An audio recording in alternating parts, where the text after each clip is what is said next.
Welcome to the Heart of Dad podcast. Heart of Dad is a podcast for entrepreneurs who are passionate about their families and business and looking to find more clarity, more balance and more alignment in all areas of their life. Come and join the community at heartofdad.com or on Facebook at groups/Heart of Dad.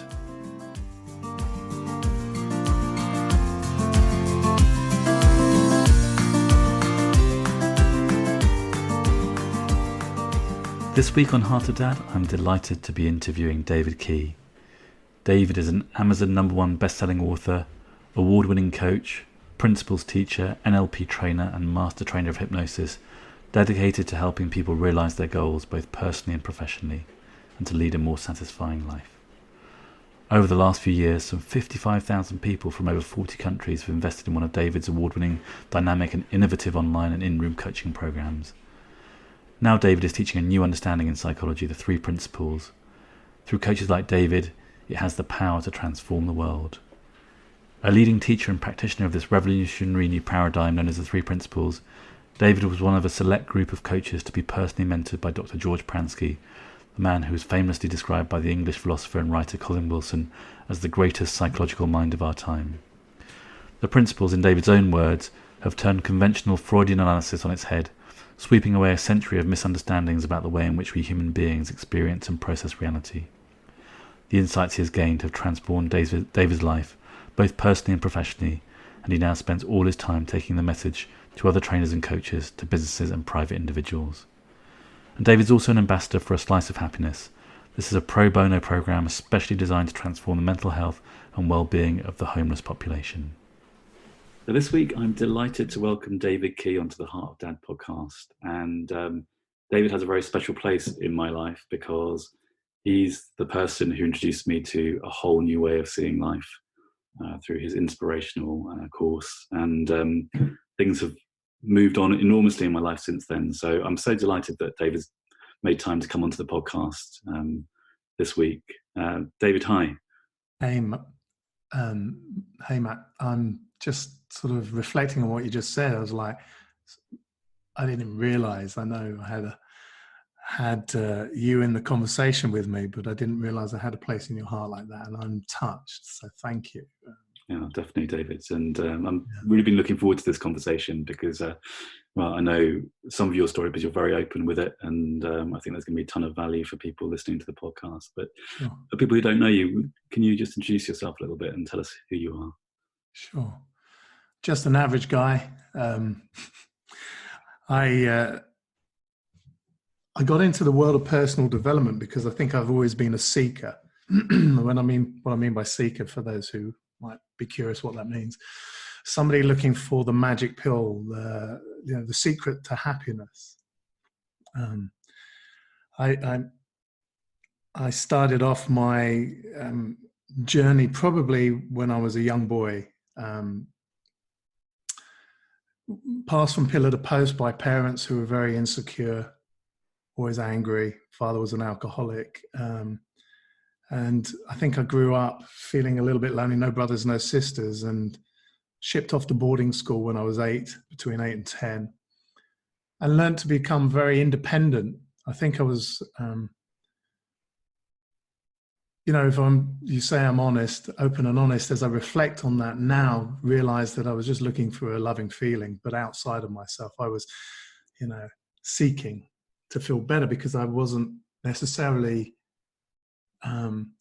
feeling the love between my parents because they were so self-absorbed and stuck in their own world and with their own problems that I was an inconvenience, I think I felt at that age.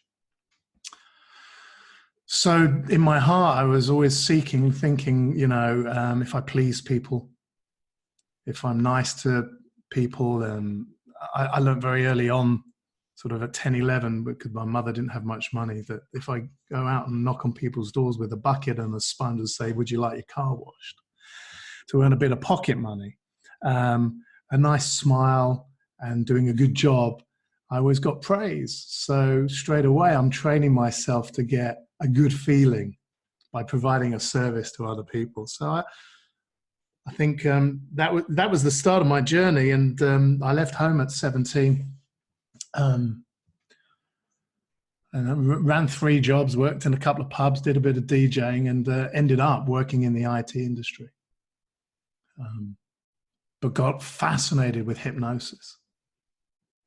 I was in my 20s and I'd read a book called Grow Rich While You Sleep, because I was big ego, huge seeker in sales, thinking that, oh, if I'm successful, people are like me. Another outside in thought that I'd had, that I was living in. It was my story.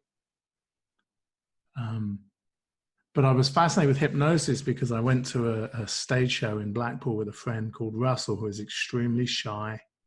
I was quite good gregarious. He was introvert. He hadn't really found the courage to even ask somebody out at a date, and here we were in our 20s. And he ended up on stage. The hypnotist got him out. And I, shy 20-something-year-old, who I saw this shy 20-something-year-old Russell being taken on stage and do things that I was like, man, that I've got to learn how that hypnotist did that. So that was really the beginning of my journey into doing something other than working in the IT industry. It was fascinated with psychology, how the mind worked, hypnosis. How could you take someone who's feeling really insecure about maybe going up and asking a girl out or for a drink, at least, to, in a matter of a blink of an eye, a few words, he's like this, opening his eyes and going around this whole theatre asking girls if they wanted a drink. And I thought this was hilarious. And I thought, I've got to learn about this. I had a lot of problems and challenges that I wanted to fix because I thought I was broken. So that was in the early 90s. So here I am, I think 3 decades later, and that journey has taken me into different modalities, different understandings about how human beings work. I got involved in NLP and hypnosis at a deep level to trainer level and master trainer level.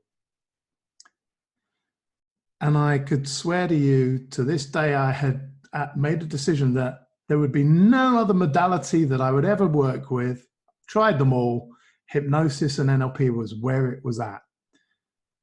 It's funny how human beings can't predict the future, isn't it, Matt? Oh, yes. And we try so hard, don't we? We do, yeah. We invest so much in that. Yeah, I was trying to control everything. And then I was teaching my students to do the same.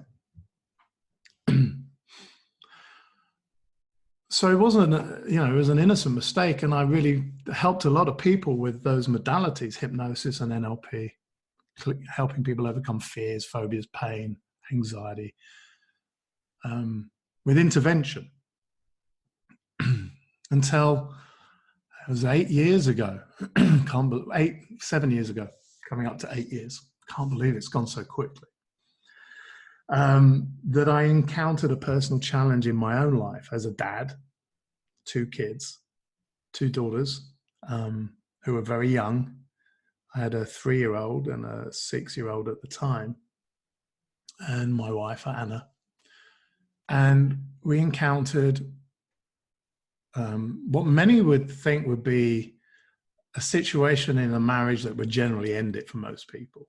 And that would be something that, I don't need to go into the detail, but put it this way, there were 3 people in the relationship all of a sudden.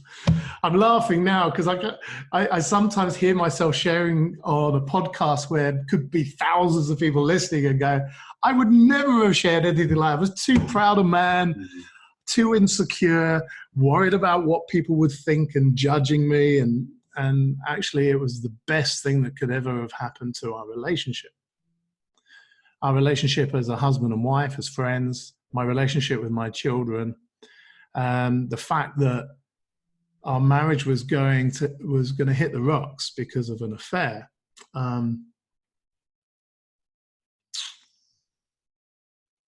I genuinely couldn't understand why everything that I was teaching my coaches and the therapists that I was working with in terms of the modalities of hypnosis and NLP wasn't helping me.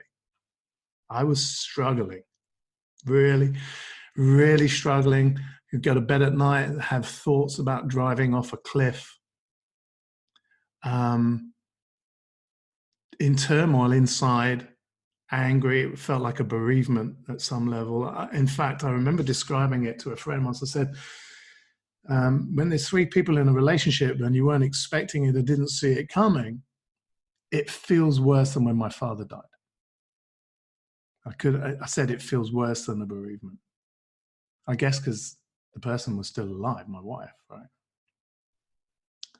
So I thought our relationship was going to end. And then a friend of mine, who actually happened to be one of my practitioners and became a friend, who'd come across this understanding that I've introduced to you and now you're taking out into the world. She said, you really want to get a book on relationships? What was really interesting is when I looked at my 500 personal development books there were something going on here. So she said, get the relationship handbook by a guy called Doctor George Pransky. So I did. And I read it and nothing happened. It's like, I didn't get it. It was, yeah, nice stories, but how's this going to be helpful? I phoned her up and said, hasn't really helped. Spent thousands on coaches in Harley Street, tens of thousands. That made it worse. I'm reading this book, nothing's happened. And then I get an email because I signed up to to George's email list, and I got an email saying we're launching an online course. So I bought it. I thought, well, divorce is expensive. What's a few $100? And I started watching that video. The video one, it was only 8 hours, so 45-minute chunks and a little review. And I watched the first video, and Anna came in the house and she said, what are you watching? And I said, I'm watching a video on relationships. Or rather a video on how the mind really works and how that impacts relationships when you understand in a positive way. And so she said, can I watch it with you? I was like, really? I've been involved in this field for 20 plus years and you've never really been interested in it. You know, why would you want to start now? I said, you could sit down. She sat down. We started watching this video together. And then she changed right in front of my eyes. She had an experience pretty much like you had that insight.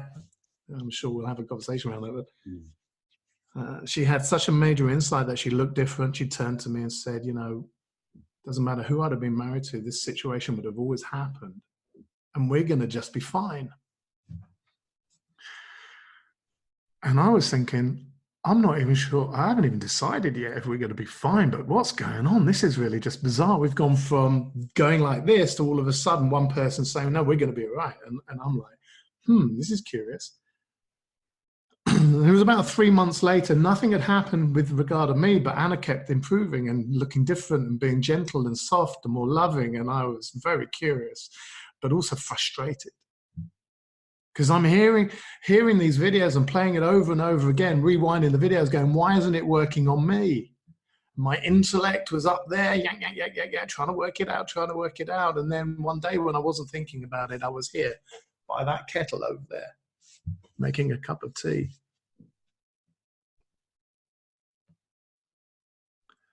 And all of a sudden, I felt this rage inside.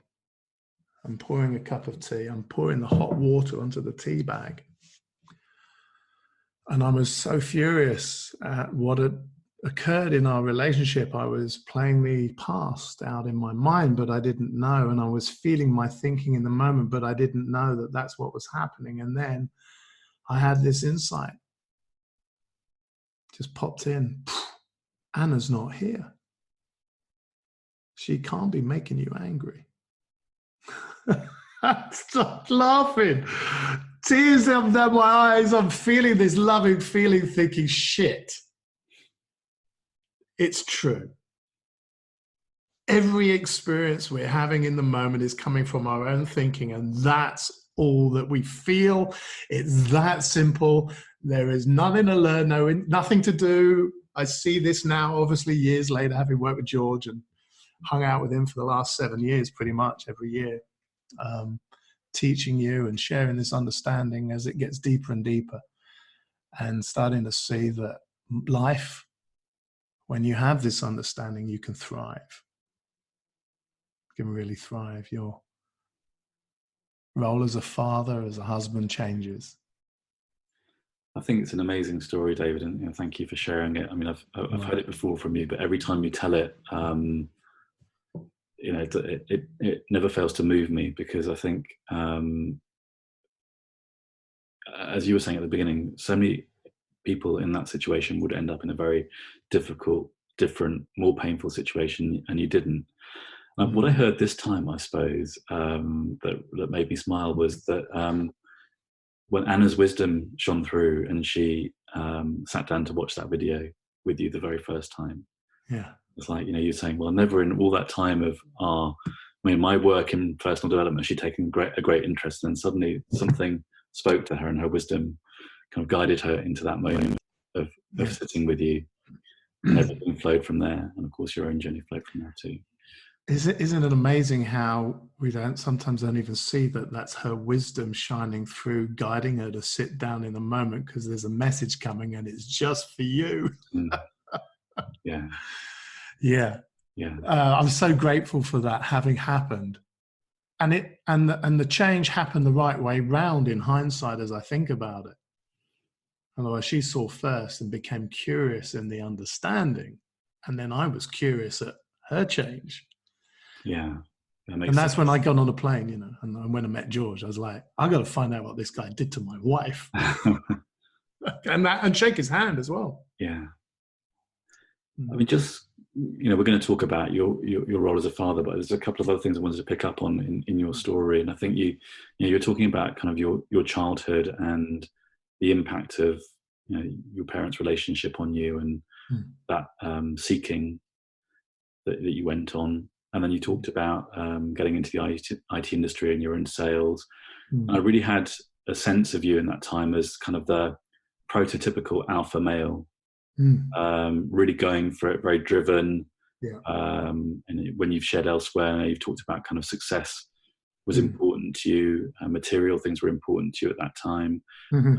It's kind of almost like the archetypal, sales director figure that you were. And that's kind of a million miles away from the person I know you are now. And I'm really curious to know about that transformation with you, that, because anybody meeting you now, and I think hearing you talk about your story today, will hear your big heart and your softness as well. That there isn't that hard edge of having to get. Yeah. My nickname at work was the Rottweiler and the Rhinoceros, which is a great metaphor for I was easily triggered to become angry. And the Rhinoceros I was so thick-skinned that people couldn't feel the love or the connection with me. And because I'd shut down, I'd learned to dissociate from my experience of feeling states as a kid. I guess when a human being gets rejected enough times, they develop a skill set to be able to they'll either melt and they won't cope so well, or they'll become dissociated. So I was extremely dissociated, but it served me well because I could knock on a lot of doors and have a lot of people say, I'm not interested, and it wouldn't bother me. If I'd have removed the metaphorical shield, it would have hurt because I was really wanting to be loved. Yeah. So the transition going from want to prove everything to the world and be successful and that alpha male, yes, I was the leader of the pack at work. A lot of times I believed that success meant you had to win at everything that you did, not realizing that we're all born winners anyway. And it wasn't until I remember having a conversation, probably in the last 7 years, where I sat down with Linda Pransky and another coach, lovely, lovely principles teacher called Veronique from Belgium. And the three of us were having a conversation, and I'm not even sure what I said, but I remember what Veronique said. She turned to Linda Pransky and said, "Can I say something to David, Linda?" And Linda turned to Veronique and said, "Yeah, of course you can." She said, "David, I get a sense that you really need to learn to become a loser." And that hit me right between the eyes. I'd built my whole identity on being a winner. And the minute I lost, I'd have a meltdown. Because immediately, if you connect winning with love, you're in trouble when you lose. Yeah. So I was living outside in, Matt. And I guess one of the reasons deep down unconsciously, I can't say this 100% true, but it feels right, is that I moved into the world of personal development after seeing Tony Robbins on stage to 5,000 people. So Tony Robbins, he's there. I'm at a seminar. He's got 5,000 adoring fans. And I went, I want some of that. Mm. Not, I want to help the 5,000 in the audience, but I want them to love me.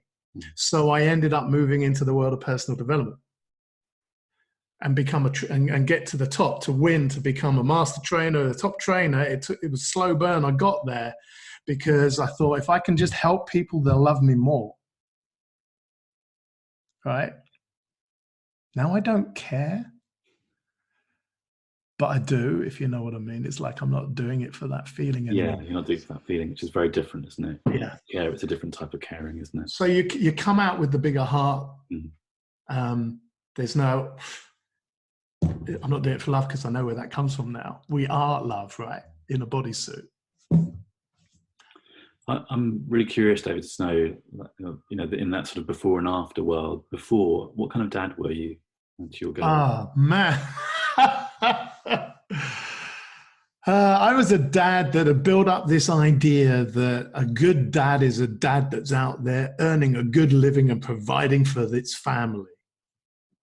Financially, that'll create security. Again, thinking that stuff, how much money you had, was my mission, and not realizing that my mission in life to be a good dad is to somebody that's present with their children when he's there, and not there but not there. In other words, most of the time at the beginning, before this understanding, before I started to see that I was part of the creation of the problem that happened in my marriage, was because my wife didn't think I loved her. I might say it, but she didn't feel it. Yeah. And it wasn't because it was true that I did, but it was more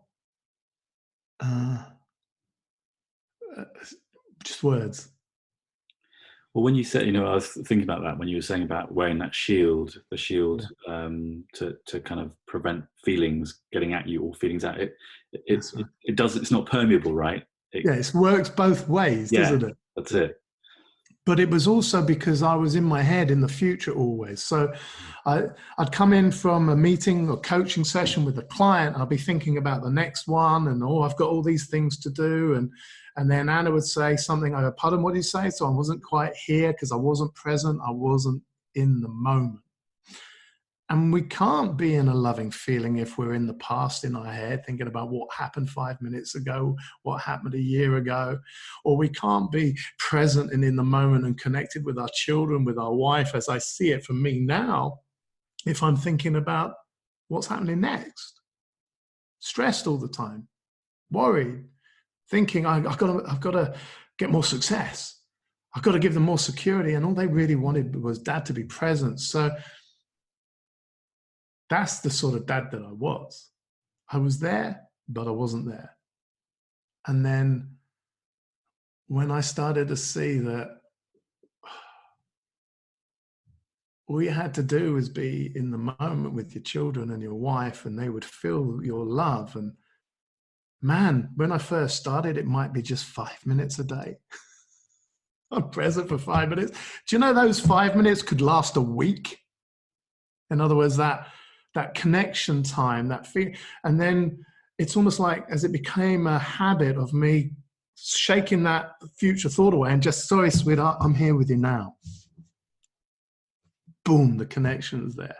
I think that's brilliant. And that will offer hope to a lot of people listening that, you know, I mean, your story is an amazing one, and I think that it's a hopeful one in itself, but some people might think it's unattainable to me, right?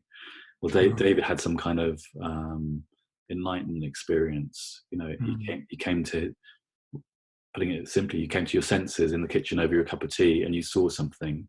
Yeah. But, you know, if I haven't seen something, you know, what hope is there for me, right? And I love what you're sharing, that even 5 minutes a day of falling out of your thinking and worrying about what's happening tomorrow, what happened today, what happened yesterday, allows you to be more present with those around you. And then it just becomes a habit.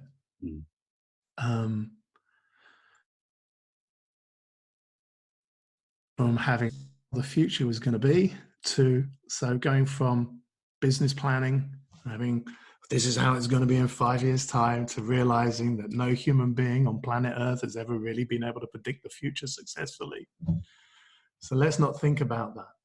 Then all the problems of the past in terms of my relationship and with my family and children, my connection with my mother is better than it's ever been. We didn't speak for 3 years.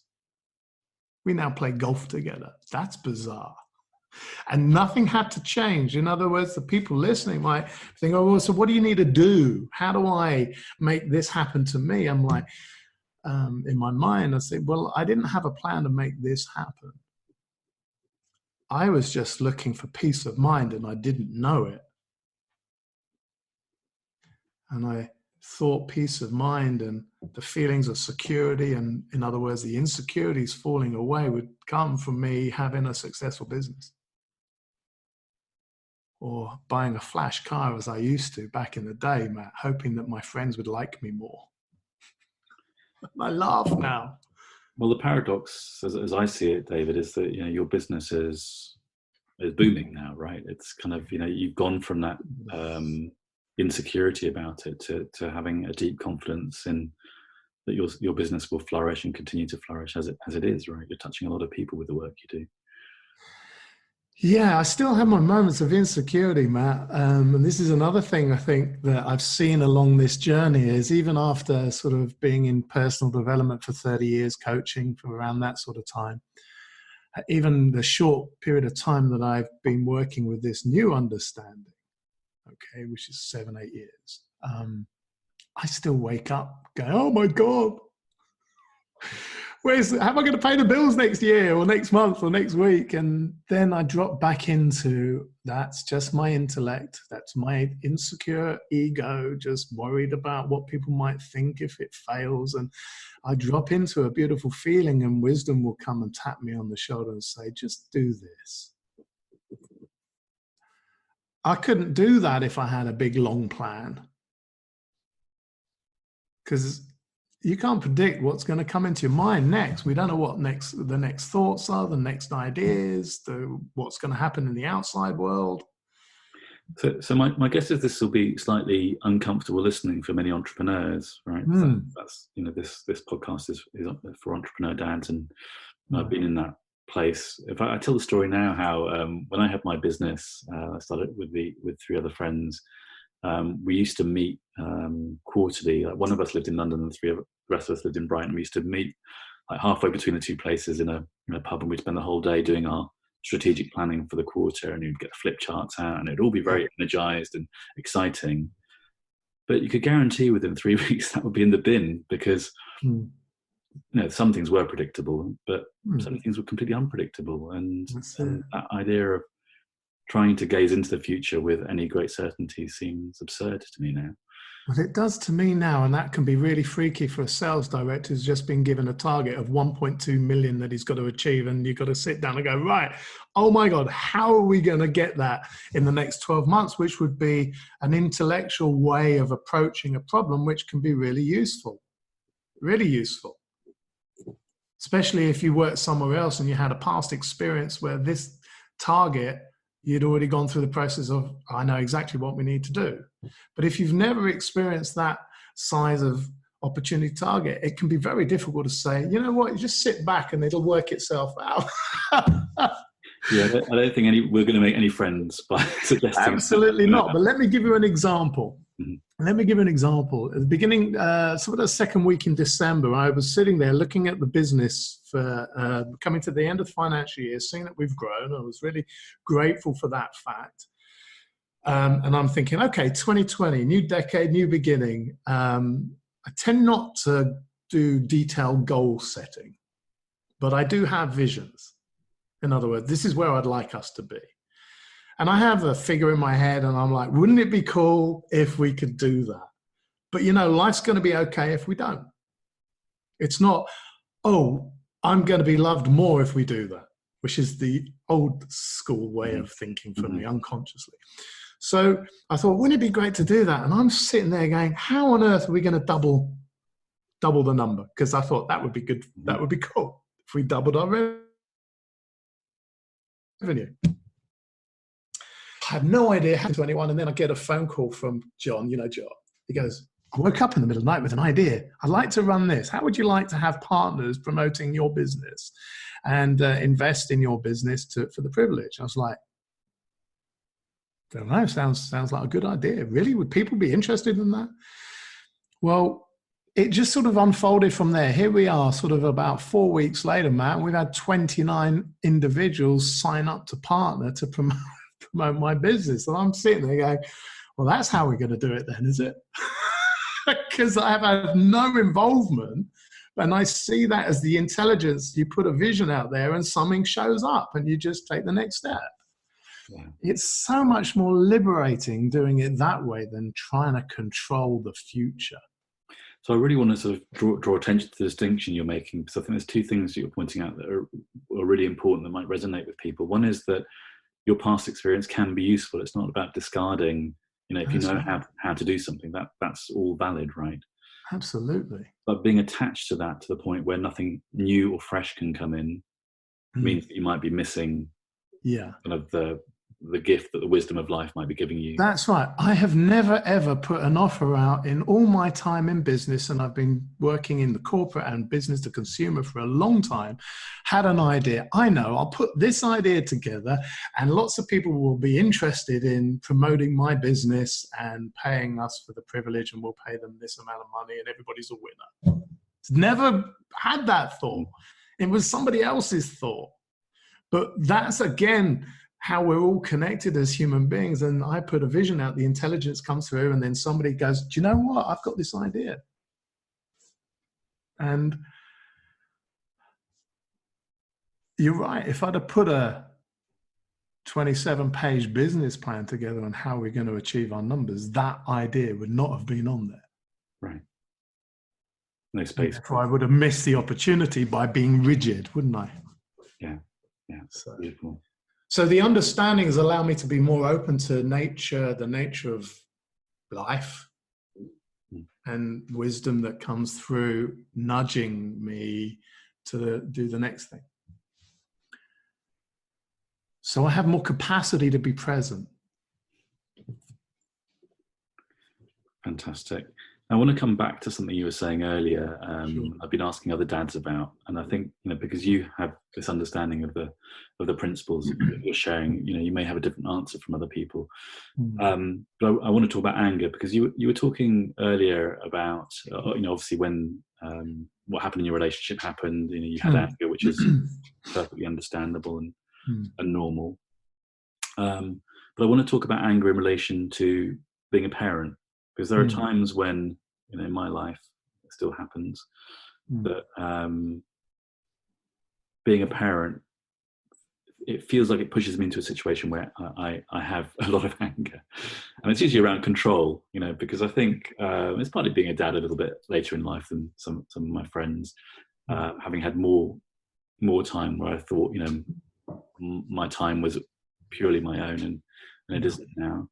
And it's partly, I think, that having been a business owner and entrepreneur and growing my new businesses now, um, I have a sort of an expectation around autonomy and being able to do my thing. And sometimes the intersection of running a business and being a parent isn't always smooth for me. So I can have times where I feel, a bit frustrated and I can act out. And I just wondered, for you, whether that still happens, that you have times where you get angry as a dad, or whether that is past, not part of your repertoire anymore. I have moments where I get a little bit irritated and I raise my voice at my children. Some people, my kids say, you're grumpy or you're angry at me. But the difference between the anger or the feeling of when I'm telling them off, if I do tell them off, which is very rarely, I can't remember the last, normally a little like, go and do what I asked you to do, tidy your room. There's a reason we're going out in a minute, raising that sort of feeling. There's love behind that. Whereas before the understanding, there was more of a, I'm cross thinking, so this is my realization. Angry, kids that made me angry. So I'm angry at my daughter all those years ago, and I thought she was annoying me. Well, not listening to me. I'm getting cross. And I'll be blaming her, or not maybe saying to a young kid, but it would come out in my tonality or my manner or my behavior. And then after the fact, I'd sit and go, oh man, I feel really bad about it. I shouldn't have lost it. Now, in hindsight, what I've started to see, I don't know if this is true for everyone, okay, but for me, I started to see that my anger wasn't at my children. It was at me for not being able to influence them to do what I need them to do in the moment. I'm cross at my own inability. It's almost like when I discovered what was happening in my relationship with my wife, I was angry, but in hindsight, I look back, I was angry because now I'm thinking people are going to be thinking about this, and I'm cross at that situation having occurred, which is really self-absorbed. I just want to pause you there, because I think that's such a powerful insight you've just shared, particularly this piece around being angry with yourself for not being able to influence the situation, right, rather than being angry with your child. So I think a lot of dads would identify with that. Yeah. And then that, for me, that spirals into potential guilt and shame around, okay, well, I really messed up there. I shouldn't have lost my rag. Clearly, he's just an innocent. In the case of my boy, he's only a 5-year-old. What the hell does he know? About my agendas and my needs and my thoughts and feelings about this. Is kind of so it can go down that road, but it sounds like you don't go down that road particularly. Well, I used to, Matt. If I was to take you back to the moment when I saw anger as really not a healthy thing to have. There's a lot of theories about anger is not good for blood pressure and cholesterol, and there's research going back to the 1990s that are published in JAMA, the Journal of the American Medical Association. So I knew logically anger is not good for the body. It's not good for good relationships. You see countries angry with each other. It's not good for the world. However, it was something that I had to sort out for myself because I was very angry. Remember I said I was a Rottweiler, to the point where, embarrassing to share this, but it's my past, and all my skeletons are out of the closet. So, and it was this, I got into a head-to-head, almost fisticuff fight with a dustbin driver, where to the point where I got arrested for road rage and a criminal record. We didn't have a fight, but just getting out my vehicle and squaring up to a man and in the middle of the road, number one, doesn't look good. Number two, it's illegal. And number three, I had to pay the consequences by going to court and going through all that process. And I realized that I needed some help. What's really interesting, this is before I even came across this understanding, is that I probably got involved in a road rage incident weekly, a couple of times a week, depending on the route that I took. And I didn't realize, and probably until recently, I was so judgmental of other people. And I attracted angry people. because that was the energy that I was giving out, right? So it resonated with me like a magnet. And then one day, I went to see one of my first ever mentors, who took me under his wing for 5 years after I met him. I said, I think I need help. And we went through a process where, this is back in the day, it's a process called timeline therapy. A basis of personality, and you're supposed to go back in time in your mind to the first event of anger that you've ever had. And one of the questions they say, was it before, during, or after you were born? Which like, what? You know, the old school modality. Long story short, I went into a hypnotic trance and I hallucinated myself. I thought it was me in this trance. I was a dissociated visual image of what I thought was me on a horse in full battle regalia, in armor. And I came out of this hypnotic trance and I couldn't feel anger anymore. They tested me. They were trying to make me angry, and I was giggling, and I'd hallucinated this. And I think it was just a metaphor now as I see it, a metaphor from my unconscious mind, a metaphor for fighting all the time in battle, isn't it? Happened to be, on a horse in full armor with a bird of prey on my arm. And that's where the company name came from a few years later, Auspiki which means bird divination. So what really happened, Matt, before I came across the understanding, the anger was a lot less because I had an insight in trance. Beautiful. I'm fighting all the time. And then what was even more miraculous, I haven't seen road rage since that day. No one's had a go at me. So maybe it was just me. I think, again, lots of people are going to be resonating with that story and what you attract and what you don't attract through your own mind states, right? Yeah. Well, one of the phrases that you shared with me very early on through your training was one that I use again and again, and that's all boats rise with the tide. Yeah. It's such a beautiful image for how our own insights and knowing has an impact on those around us. That's how I understood it when you shared it. Yeah. And I was wondering what the impact on your children has been of you going through this journey, David. Phenomenal. Not just our family system, not just the Anna, myself, our two children, not this part of the family, but our extended family. The relationships have risen as well. I think when we have our own eyeballs cleaned of the filters of our past experience, we see people through fresh eyes. So the understanding in of itself acts like an eyeball cleaner, for one of a metaphor. It's like when I saw my mum, instead of looking through judgment of her past mothering skills and going, oh, she was a terrible mother, she should have treated me this way, the eyeballs get cleaned and the judgment falls away and you go, oh man, I didn't even see, I'm not even a woman or a mother, so how on earth can I judge my own mother? I mean, it's crazy. And I saw a loving, beautiful woman in front of me, my mother, and I'd never seen that before. And that for me is that's just awesome to see that, because another example in my stepmother, she's moving to Ware. Yeah, our relationship has changed since I came across this understanding. After my father had passed away, we were almost estranged. She was my stepmother. Now I'm seeing a beautiful woman who did her best to try and bring me up, and I was a bit of an ass. So now she's moving to Ware. It's like you become more caring, more humble, forgiving.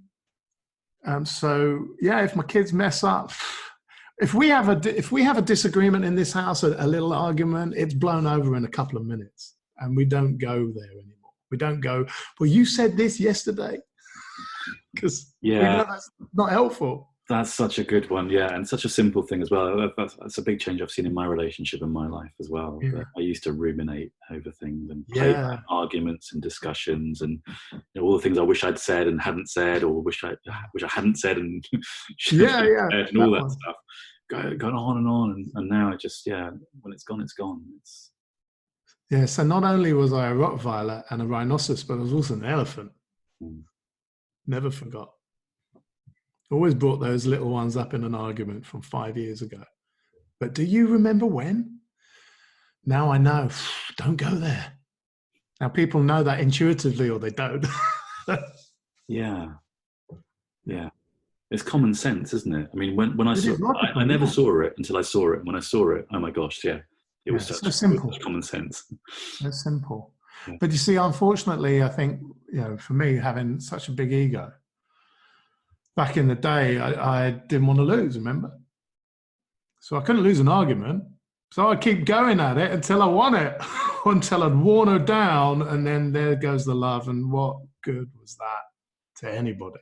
Mm. So back to the question, my kids, Claudia, and Sarah, both of them performing extremely well, extremely resilient, grounded as a 10-year-old and a 13-year-old, to the extent where my daughter comes home sometimes from school and saying, Dad, I think you need to come in and talk to some of the girls in the school, because I think they're very insecure, And what 13-year-old? And when she loses her bearings and has a hissy fit as a teenager and slams the door because she's had a moment where she's lost her bearings, my wife and I will smile. Her sister will go, she's lost in thought, Daddy. And we'll go, she'll be fine in a minute. She comes out of her room and everything's just fine. Love that. That's amazing. That is amazing. Yeah. It reminds me, I don't know the details of this story, but one of the first things that you shared, I seem to remember, is that you were on family holiday in Croatia, was it? And Claudia broke her leg. Yeah. Yeah, and I can imagine in that situation. Well, I had a similar one. We went out driving. My partner's Catherine, she's passed her tests relatively recently, and we bought a car. And the first time out properly, there's so many potholes around here. We hit a massive pothole and we had a double blowout. I know that experience. Not a pleasant one. It wasn't great. And it was a Friday evening. It was getting to the point where things were closing. And in the past, I think that could have stressed me out to the absolute max. We would have been like a ball of tension in the car, and we were just hanging out waiting. The AA came and they towed us to a garage. We got it was absolutely fine. It was a bit of an adventure in the end, but I really noticed that my capacity to deal with uncertainty and unpredictability has really, really shifted. And I just wondered how that holiday played out, because I could have imagined in the past I would have been utterly derailed by that kind of thing. Well, it was a couple of years ago. We were so looking forward to it. It was the first day of our holiday, and we'd been to this place before in Croatia, Zadar. It was beautiful. And out in the ocean, maybe 100 meters offshore, in shallow water, maybe 4 foot, 5 feet, there's a big inflatable castle, bouncy castle, slides and gangways to walk across. Long story short, she slid down, and I was walking back to shore, halfway to the shore, about 50 meters, and I heard this scream, and I looked around. I just knew. There was maybe 50 kids on there, and I just knew it was my daughter. So I came back, and Anna happened to be there. She slid down. She said, Daddy, I saw my leg break. I said, what do you mean you saw it? She said, I saw it in my head. It's broken, my ankle. She heard it, and she said, I saw it. Literally, she had a moment of clarity, and it's like an X-ray machine in her head. Really bizarre. But we didn't know it was broken, but I carried her to the side, and there was no worry, anxiety. I knew exactly what to do. The local lifeguard came, and I said, I've got to get her to hospital. We need an ambulance. He said, it's going to be difficult to get an ambulance here. We need to get her to the gates. So I said, okay, well, I need to go and get keys and car. We're going to get her to hospital. I'll drive her. And there was a guy with a motorbike. And I turned to him and I said, can you give me a lift to my car? I got no helmet. He went, get on the back. I had a really good fun motorbike ride all the way back to the apartment. It's about 2 miles away.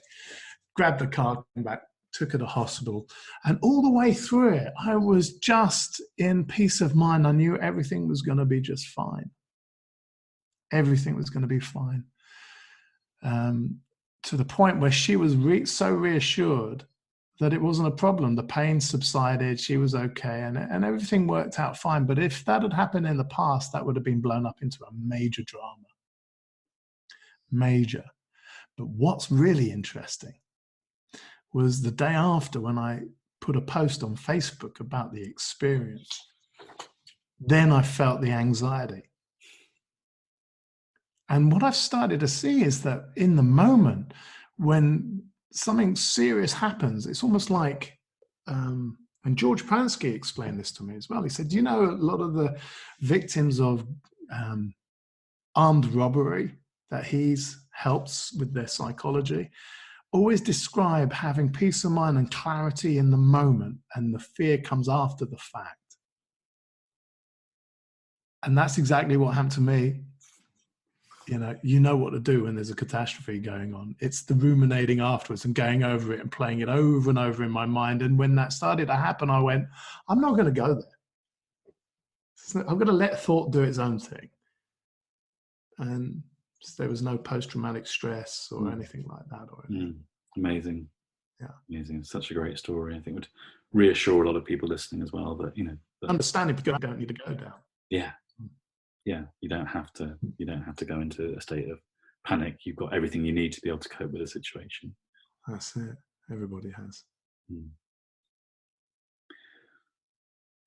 One other thing I wanted to ask you about, and I've seen this because you share very openly about it. It's just around how your life has changed in terms of your. This is partly a question about impact of business, but also the understanding that you have around your sense of freedom in life. So what I'm getting at is like how, but what you were describing earlier was that you felt very driven by your targets, by an idea of who you were in the world and how other people might perceive you. Yeah. And then you had this kind of real drama unfold in your life, and things fell away from that. It was kind of in an unexpected way. And how's that impacted your feeling of freedom now? Wow. I mean, I feel more free now in my life at 53 years old than I've ever felt. And my definition of freedom is freedom from the anxieties of the future that I'm creating in my mind, or that I used to create on a daily basis. Coming across this understanding originally, when I first had my first defining moment by the kettle, right? And then I got on the plane and went, I've got to go to meet George Pransky because my wife changed me because of him. I'm going to go there as an experienced coach and trainer. And I ended up having a conversation with him, one-to-one coaching session. I had another deep insight. And I guess it just keeps getting better. So I feel more and more free. It's like it's not a fixed point. My feeling of so anyway, George took me under his wing, and I became a mentee. And I remember right at the beginning of the journey, he said, your whole life will change because of this experience that you've had. When you came to see where your real human experience is coming from, your life will change. So I went on this journey thinking, great, I'm going to quit the NLP and the hypnosis, although, there's people that still do my old school stuff, but I'm only going to just, in the fresh, teach the principles. I'm going to go and learn with George and Linda and Chip and Jan Chipman and Dickin, becoming a coach, and Erica Bugby and all these, and Elsie Spittle. So I train with all of these, and then I'm going to have this coaching business that's going to change the world. And I remember George Pransky saying, it's not on you to change the world. That's down to the principles. The intelligence of life has got that one covered. So I was coming from an ego space, but I sort of, just to answer your question, how life has changed, what I realized was it was a conversation I had with George and Linda. It wasn't even a conversation.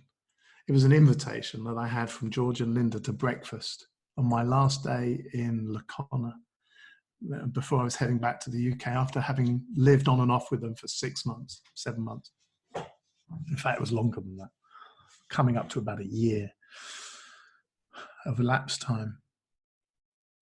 And I had an understanding of the principles, and I know how to coach and have conversations with people. I felt I had a reasonable grounding after my experience with George. He was happy to let me go out into the world and share in my own way.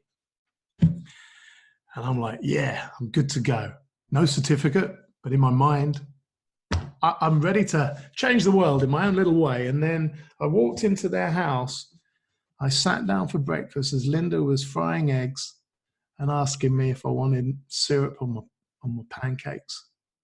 George was making his special butter coffee. I don't know, I can't remember. He was going through a phase at that time of drinking this special coffee.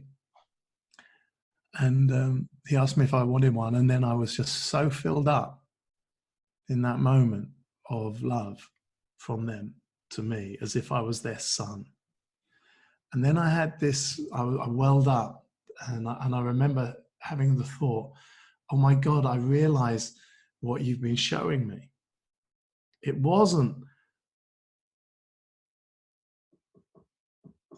coached, perhaps. Depends on who's being coached by me. Okay, that was one of the outputs, was to be able to go and share this understanding. But what they really taught me was how to live life. They taught me about love, living in the moment. I realized in that moment it wasn't about the principles, it was about showing up and playing full out in life with whatever's going on. So if that's it, business, play full out of that today, in that moment. Then it's with your kids, play full out with them then. Then when you've finished with your kids, play full out with your wife. Play with your friends, play full out, be in the moment, enjoy everything that the day has to offer you, even if it's dishing up a shit sandwich. Do your best to just see that life is not personal. Fantastic. And that was it for me. That's such a beautiful message, and a great way to bring this to an end, David. I think that last story and the word love really typifies kind of the feeling of this podcast. So I just want to thank you so much for spending some time with me. Thank you, Matt. And it's been an absolute pleasure working with you. I'm so honored and touched that this understanding has impacted your life and the people that you haven't even met yet. No, thanks, David. And if people want to find out more about you, where should they go? Hey, David Key, that's KEY.com. We're going to be putting a free webinar on there soon, a 90-minute webinar, the one that you probably watched. But at the moment, there's just a coaching session. If you put your name, email address and submit, you'll get a coaching session I do where I'm sharing the power of this impact with someone a couple of years ago. We're going to put some new coaching sessions on there. But if they do sign up, you'll start getting emails from myself, from John, and be notified of anything that might resonate with you, or they can reach out to me through the website as well.